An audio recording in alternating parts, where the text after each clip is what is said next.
আধিকারিকদের দুর্গাপূজা কেন্দ্রিক বিরূপ আচরণের প্রতিবাদ জানিয়ে মালদা জেলা শাসককে অভিযোগ জানালো মালদা দুর্গাপূজা ফোরাম। সোমবার দুপুর 12:30 নাগাদ মালদা জেলা প্রশাসনিক ভবন চত্বরে জমায়েত হন বিভিন্ন ক্লাবের কর্মকর্তারা। এরপর তাদের দাবিপত্র তুলে দেন জেলা প্রশাসনিক ভবনে। মালদা জেলার দুর্গাপূজা কমিটির উদ্যোক্তাদের বিগত কয়েকদিন ধরে ইংরেজবাজার থানার ভারপ্রাপ্ত আধিকারিক কোনো মারফত থানায় ডেকে ইলেকট্রিক লাইটের গেট, বিজ্ঞাপনের গেট করতে নিষেধ করেন এবং শুধু তাই নয়, বিজ্ঞাপনদাতাদেরকে ফোন মারফত বিজ্ঞাপন দিতে নিষেধ করেন।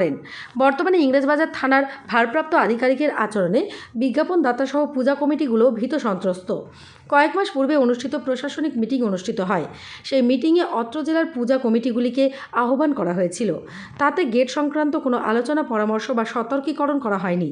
সেই মোতাবেক আলোকসজ্জা বা বিজ্ঞাপন চুক্তি করত। বর্তমানে এই পরিস্থিতি, একদিকে যেমন দুর্গাপূজা কমিটিগুলি দিশেহারা হয়ে পড়েছেন, অপরদিকে এই বৃহৎ উৎসব যে আপামর মালদাবাসীকে আনন্দ দেওয়ার প্রচেষ্টা থাকে, তাও গাঢ় থেকে হালকা হচ্ছে। আগামী দিনে এর প্রভাব পূজা উদ্যোক্তা থেকে শুরু করে পূজাকে কেন্দ্র করে কিছু অর্থ উপার্জনের আশায় থাকা মানুষগুলোর ওপরও ব্যাপকভাবে প্রভাব পড়বে।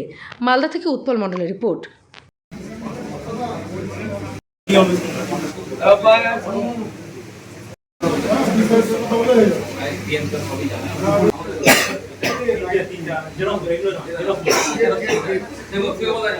মালদা দুর্গাপূজা ফোরামের তরফ থেকে ইংরেজবাজার শহরের কম বেশি ছোট বড় সমস্ত পূজা কমিটি এখানে আছে। দীর্ঘ বেশ কিছুদিন ধরে শহরে দেখা যাচ্ছে প্রশাসনের একটা অংশ বিভিন্ন ক্লাবগুলোকে আমাদের নোটিশ করছে এবং ক্লাবের যে তোরণগুলো করা হয়, যেটা আমাদের ইংরেজবাজার শহরের যে পুজোগুলো, এরা ধরুন 4-5 জেনারেশন ধরে একই রকম পূজা করে আসছে। আমাদের সিনিয়ররা করেছে, আজকে আমরা করছি, আগামী দিনে আমাদের ভবিষ্যৎ প্রজন্ম করবে।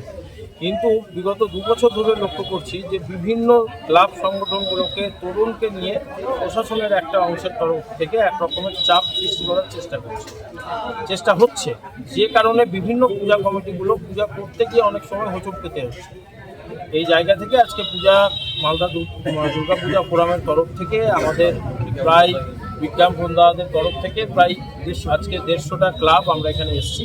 তাদের সদস্যরা আছেন, প্রচুর মহিলা ক্লাব এসছেন, মহিলা পরিচালিত পূজা কমিটির প্রচুর সেক্রেটারি, প্রেসিডেন্ট, তারা তাদের সদস্য নিয়ে এসছে।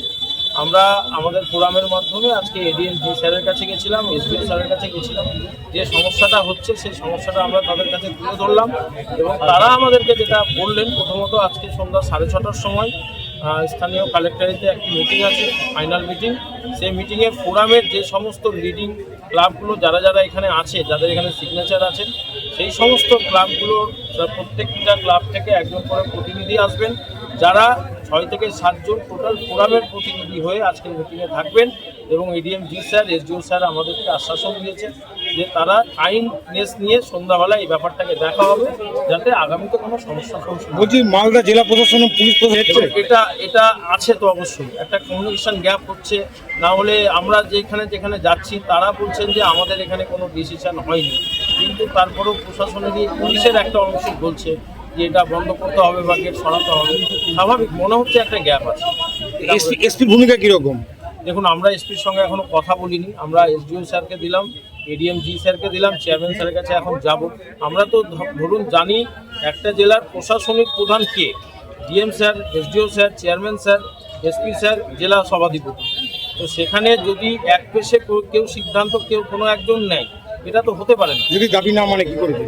এবং দাবি না মানলে আমরা আমাদের মতন পুজো করবো, লাইটমিন পুজো করবো অন্ধকার। যেখানে প্রশাসনিক প্রধান আমাদের প্রত্যেকের প্রিয় সিএম পাবলিককে বলছেন যে উৎসবে ফিরে আসুন, পুজোতে ফিরে আসুন, সেখানে আজকে মালদা জেলার অন্যান্য ব্লকে নেই, পশ্চিমবঙ্গের অন্যান্য ব্লকে নেই, শুধু ইংলিশ বাজারে কেন?